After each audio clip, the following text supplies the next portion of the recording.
Hey guys. Hello YouTube. I'm still alive. I just haven't made a video since December, so here I am.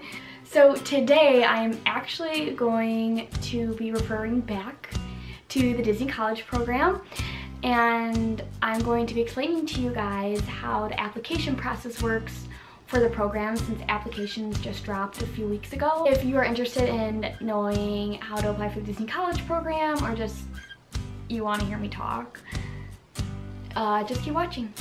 So I'm gonna be looking at my phone because if I don't write things down, my brain will be all over the place.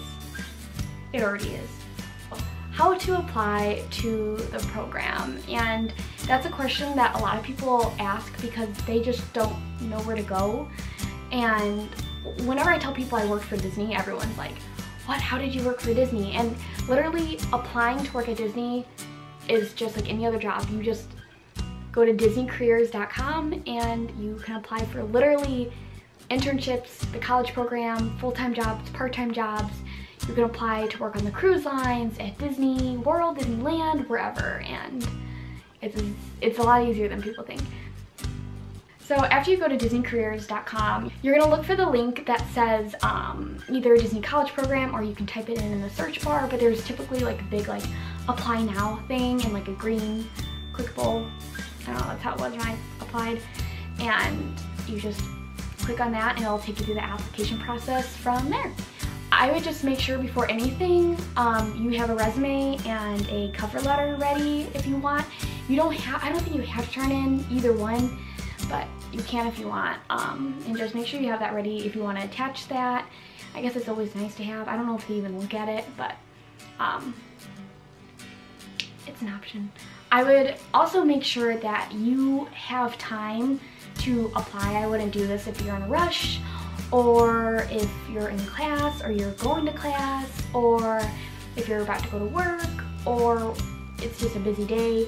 It is a lengthy application, so I would definitely give yourself some time and thoroughly go over the application, make sure that it's the best that it can possibly be for yourself. The first thing I believe I have you do is just state, your name, your age, where you live, yada yada yada. Then I ask about your school info, and I mean, just tell them I can't help you there. You just answer everything that they ask, and then they're gonna ask, it's a typical application. It'll also ask for references and your job experiences. And that's where I wanna get into wording. So when you are wording anything on an application, you obviously want to make everything professional and just make it sound like you already have the job before you even go in for the interview. With Disney, you always just want to make sure when you're applying for anything to do with them, you want to make sure you are explaining yourself or describing yourself as if you're already a cast member. So I would really embody a cast member when you're typing down your job experience, or just anything that you have a chance to type anything out. I would really put into consideration lingo or terminology that cast members use. I wouldn't use customers, I would use guests instead, and I would also use a lot of the 4 keywords. I would throw in safety whenever you could, efficiency, wherever you can. Just it might help you a little bit. It's not going to hurt you at all, but I would definitely try to already act like you are a cast member, because that way when they are looking at the applications, they already see that you already know how to behave as a working cast member. Another thing that is going to be on the application is roles, and that is something I can't stress enough, is be honest when it comes to your roles. Because I remember the very first time I applied, it was a long time ago. I think it was right when I graduated high school, like so after my first semester of college, I applied for the program, and I literally just put, I would do any role I could. I put high interest in everything, because you can either say low interest, no, you can say no interest, low interest, moderate interest, and high interest. And I literally put like high interest in everything because I was like, I just want to get into the program. And I went straight into submission. So I never got an interview or anything, so that didn't help me at all. I know other people experienced putting literally anything down on their application, like putting down that they would do any role, and then they ended up getting a role they didn't like, and a lot of them ended up terming from their program. Actually, every single one of my roommates, my original roommates, termed from the program. Mainly because a lot of them didn't like their jobs, or just drama at their jobs, or you know, so it's not worth it. And the second time around, which was the first time I got accepted, I applied for the program, and I said I would only do what I would actually do, which was character attendant, photo pass, bippity boppity, boutique, or Pirates League, either one, and character performer.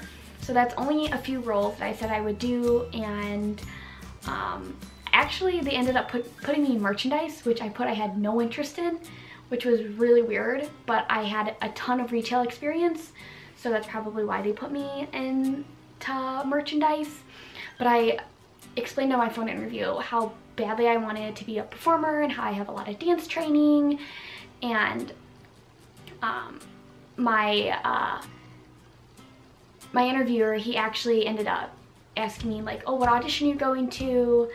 So I was able to tell him where I was going, and so I don't know if they were thinking, oh, maybe she'll get performer, so we'll just put her in merchandise, because a lot of roles fill up really quickly. So I don't know, that was really weird. But I did end up getting switched over to performer, so I never had to do merchandise. That just really shows that anything can happen. So I would just be honest the first time you apply, because you don't want to get stuck doing a role you don't want to do. Just know that a lot of your past work experience is going to reflect on what role you get during your program. Oh my god, my phone, I don't remember the password, and it's been the same password since I was like in 8th grade. Girl. So basically after that, it's going to ask you a lot of general questions that are all facts about yourself. So then you'll just submit your application right after. And I know things have changed since I've applied, and then after that, it depends on when your phone interview is, but you can either get accepted within a week or within 3 months. But there is a time period that they will give you and tell you when acceptances will start coming out and when they will end. And typically more acceptances come out after the character performer auditions. That's just what I found. So just always keep a look on your dashboard. You will check that more than you check your grades at school. Trust me, you will always be on your dashboard checking, and after you get accepted is the fun part, and you get to find roommates, and you get to pick your arrival date, and it's so fun. That's really all the tips I have on the application process, and I hope you guys enjoyed the video. I really want to make a video talking about character performer auditions and my experience being a character performer. I've been to tons and tons of character performer auditions, whether it has been for Disney World as a full-time performer or as a college program performer. I've been to Shanghai auditions, I've been to Hong Kong auditions, I've been to Tokyo auditions, and I've been to Disney Cruise Line auditions. So I've auditioned for all but 2 parks. So all my experience has differed, so I can either do a whole video talking about my college program experience for my audition, or I can just do a general audition comparing all my auditions from each other. That's all I got for you guys, so I'll see you. I cannot talk. I just gotta go. Thanks for watching. Bye.